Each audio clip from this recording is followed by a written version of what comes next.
I've said that Kenyans have been through a struggle, a lengthy struggle to improve conditions of living in our country.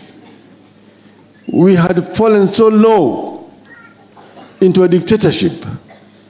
Kenyans were being arrested and detained without trial for a long time. Kenyans were being clobbered by police, being arrested, blindfolded, taken up to Nyayo House, dropped from the 23rd floor onto the streets to their death, and then they would say that you committed suicide. People could never dream of carrying out any kind of demonstrations. It was outlawed, the demonstrations. But we demonstrated, and eventually, after very heavy price paid by the people of Kenya, we got a new constitution. That new constitution has been billed as one of the best constitutions in the world in terms of human rights provisions section of that constitution. The constitution that guarantees you the right to do what you want to do, the right to picket, the right to petition, the right to demonstrate. It's all enshrined in the Constitution.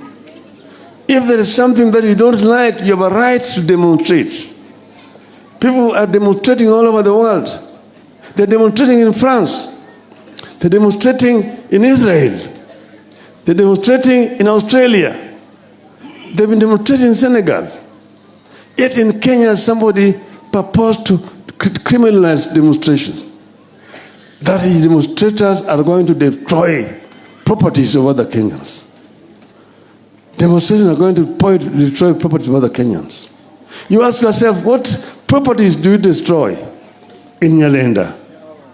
What properties do you destroy in Kibera? What properties are you destroying in Madari? Which properties are you destroying in Sondu? Which properties are you destroying in Migori? These are basically excuses to kill Kenyans in cold blood. And he must say no. Somebody goes and then prides himself, praising the policeman when he's talking in another part of the country, spewing political propaganda. That, nitawakalia ngumu. Yee, hawajaniona, wataniona. Nitawakanyaga, tumewakanyaga. Because you've killed innocent people, you're going to shout at the top of your voice in another part of the country, and you're purporting to be a leader of a country. Every life must count. And then you're obsessed with saying, my next responsibility is to take Raila to Bondo. Raila knows how to get to Bondo. I don't need to be Ruto to take me to Bondo.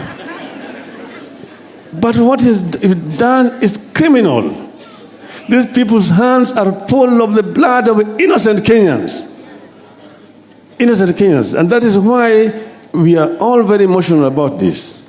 And this is not something that should be allowed to pass away. We have said that Kenyans have a right. People have reason to go to the streets. People are not mad to go to the streets merely because Raila said go to the streets. They're going there because of their good reason to do so. They're talking about high cost of living. They're talking about high taxation. They're talking about education for their children.